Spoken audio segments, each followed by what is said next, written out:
વડોદરા શહેરના અકોટામાં બોગસ ડોક્ટરનો પર્દાફાશ થયો છે. અકોટામાં ધોરણ 10 ફેલ બોગસ ડોક્ટરની ધરપકડ કરવામાં આવી છે. પશ્ચિમ બંગાળના બિસ્વજીત હાલદારની ધરપકડ થઈ છે. ડીસીપી મંજિતા વણજારાનું નિવેદન સામે આવ્યું. BIAMSની ડિગ્રી મળી છે, ક્યાંથી બનાવી તે તપાસ હાલ ચાલુ છે. પ્રેમિલા ક્લિનિક ચલાવી અને દર્દીઓના ઓપરેશન કરતો હતો. ચોંકાવનારો ખુલાસો સામે આવ્યો છે, જેમાં દર્દીને બેભાન કર્યા વગર ગરમ ચીપિયાથી હરસ મસાનું ઓપરેશન કરતો હતો. ઓપરેશન માટે દર્દીઓ પાસેથી ₹25,000 સુધી વસૂલતો હોવાનો પણ ખુલાસો સામે આવ્યો છે. ક્લિનિકમાંથી દવાઓ, ઇન્જેક્શન, ગ્લુકોઝ અને કફ સિરપ સહિત ₹1.18 લાખનો મુદ્દામાલ જપ્ત કરવામાં આવ્યો છે.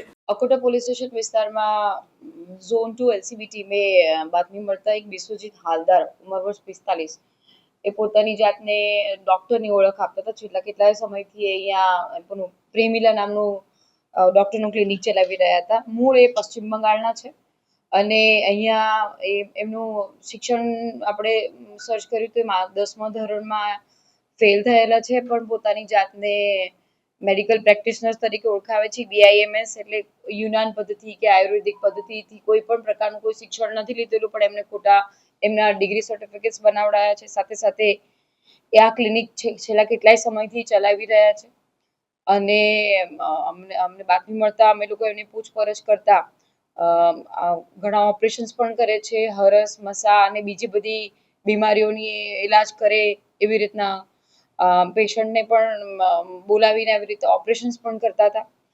એમની ધરપકડ કરતા પૂછપરછ કરતા એમની પાસેથી કફ સિરપ, પછી અલગ અલગ પ્રકારના ઇન્જેક્શન્સ, એમ કરીને લગભગ ₹41,000ની અલગ અલગ પ્રકારની દવાઓ, પછી ડ્રીપ ચડાવવાની બોટલ, ગ્લુકોઝની બોટલ બધી મળેલી છે.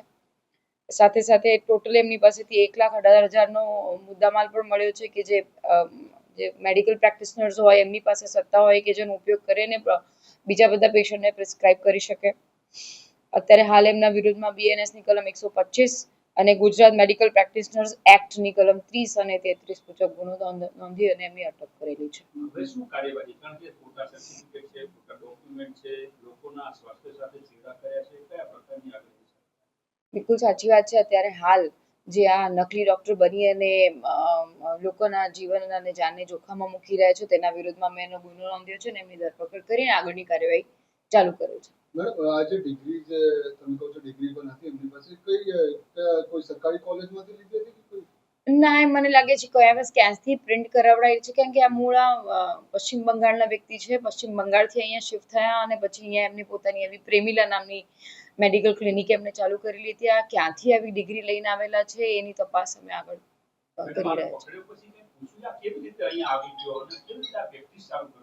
અત્યારે હાલ આ વ્યક્તિને અમે પૂછપરછ કરતા એમણે જણાવ્યું કે પહેલા વેસ્ટ બેંગલમાં પોતાના વતનમાં આવી રીતે જાતે શીખતા હતા. પછી એમને અહીંયા વડોદરા થોડા વર્ષોથી સ્થાયી થયા અને પછી ક્લિનિક ચાલુ કરેલી હતી અને એમની ખૂબ સારી પ્રેક્ટિસ ચાલતી હતી એવું એ જણાવી રહ્યા હતા. એમની પાસે ઘણા બધા પેશન્ટ પણ આવી રહ્યા હતા અને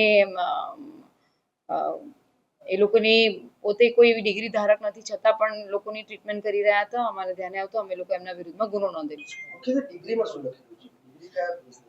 એના ડિગ્રીની અંદર એમણે BIAMS પદવી ધારણ વાળા ડિગ્રીનું આખું સર્ટિફિકેટ એની ક્લિનિકમાં લગાડ્યું હતું. જો કે ગુજરાત બોર્ડ ઓફ આયુર્વેદિક અને યુનાન સિસ્ટમના મેડિસિન્સ અને અન્ય મેડિકલ શાખામાં કોઈ રજિસ્ટ્રેશન નથી કરેલું. આવું રજિસ્ટ્રેશન કરેલું હોય એના સર્ટિફિકેટ અમે લોકો મુખ્ય જે મેડિકલ વિભાગ છે એમને પણ સાથે રાખીને અમે લોકો અને એમને પણ સાથે રાખ્યા હતા રેડમાં.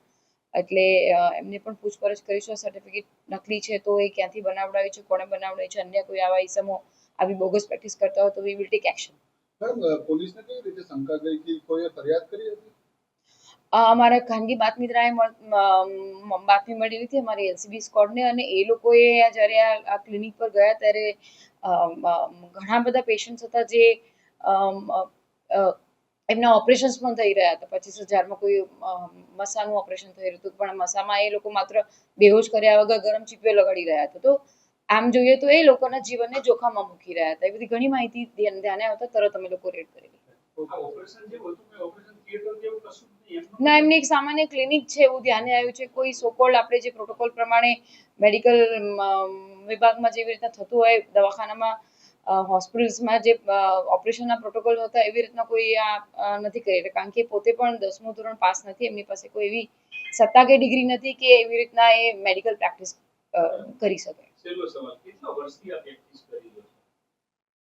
લગભગ 10 વર્ષ 7 વર્ષથી આ પ્રેક્ટિસ કરી રહ્યા છે એવું અમારા પૂછપરછમાં ખબર પડી. Okay, thank you.